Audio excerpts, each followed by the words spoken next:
galera, beleza? Hoje vamos ter a análise do Mad Max aí, né? Primeiro é nóis.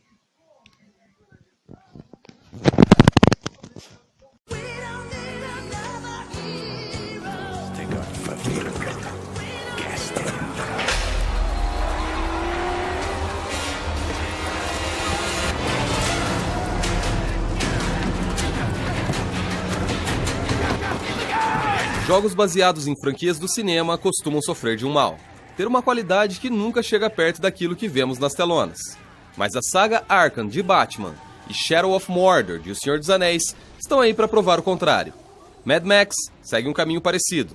Ainda que não tenha o mesmo impacto dos nomes citados, o game recebe um belo conteúdo e conta com o selo da Avalanche Studios, que mostrou seu talento em Just Cause. O jogo ainda tem o peso do filme recente, que foi sucesso absoluto nos cinemas. Podem esperar a mesma dose de adrenalina no gameplay, com perseguições alucinantes, pancadaria sanguinária e muita insanidade.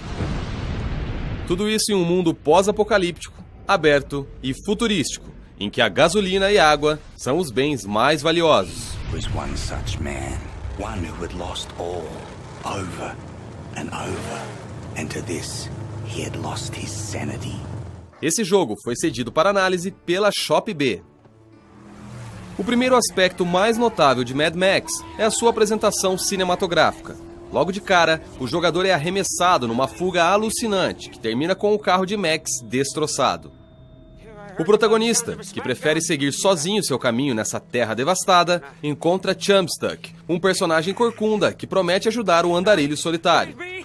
A história aborda uma velha temática do entretenimento: vingança. Max vai atrás daqueles que destruíram seu antigo carro, um poderoso V8. Para isso, o destemido Max monta e utiliza outra caranga. A perspectiva funciona dentro da proposta do jogo. Ao lado de Chumpstuck, o guerreiro das estradas inicia uma jornada em busca de peças e recursos que permitam avançar pelo deserto hostil dominado por Skrulls, tirano que saqueia vilas e mata inocentes em troca de combustíveis e suprimentos. O deserto é um open world imenso, com planícies, vilarejos, bases montadas, torres e muita areia. Uma ambientação próxima com a do mundo da série Fallout. No entanto, a vastidão desértica pode ser encarada de duas formas, dependendo das preferências do jogador: tédio profundo ou a compreensão de que a natureza de Mad Max é assim, vazia. Estamos falando de um cenário que existe após o fim do mundo, e as estradas do exterior da Austrália não são exatamente populosas. É no gameplay que a experiência mostra a que veio. Como não poderia deixar de ser, o foco está no combate veicular, mas há muito mais que isso.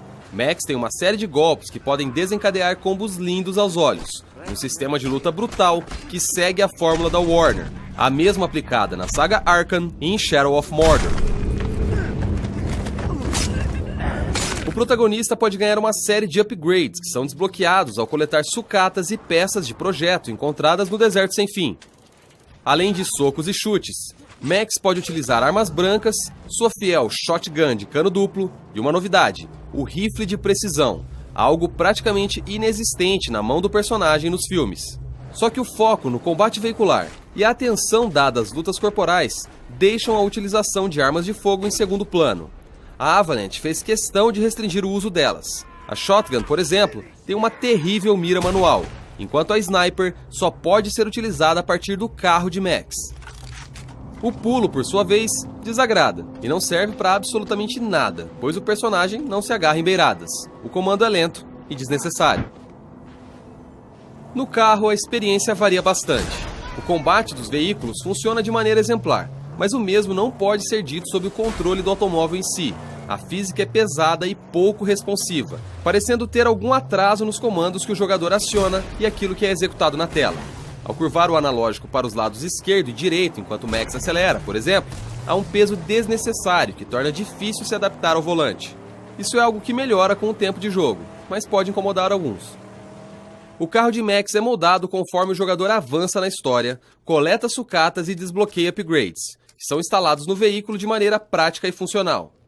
As rodas podem ganhar espinhos e soltar fogo, a carcaça pode ser fortalecida, ter pinturas diferentes e muito mais.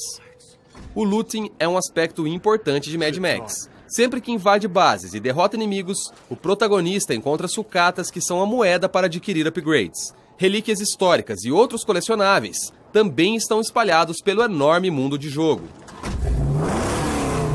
Há milhões de atividades nesse universo. Além das missões principais, existe uma infinidade de side quests capazes de ocupar o jogador por mais de 80 horas. É possível embarcar em corridas, invadir acampamentos de inimigos, destruir pontos de território, encontrar itens escondidos e outras coisas. No entanto, essa variedade se transforma em rotina depois de algum tempo, o que dá margem para a repetição. Só que tudo é tão divertido e bem apresentado que dificilmente o jogador vai ficar entediado, ainda que exista esse risco.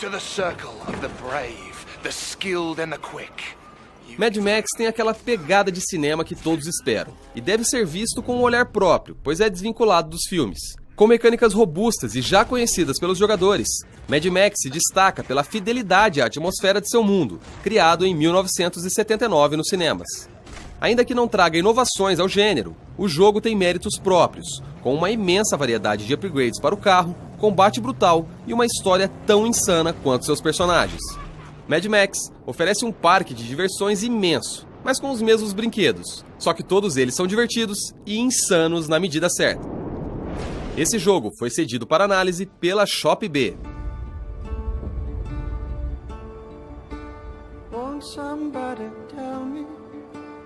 Answer if you can. I want someone to tell me what is the soul of a man.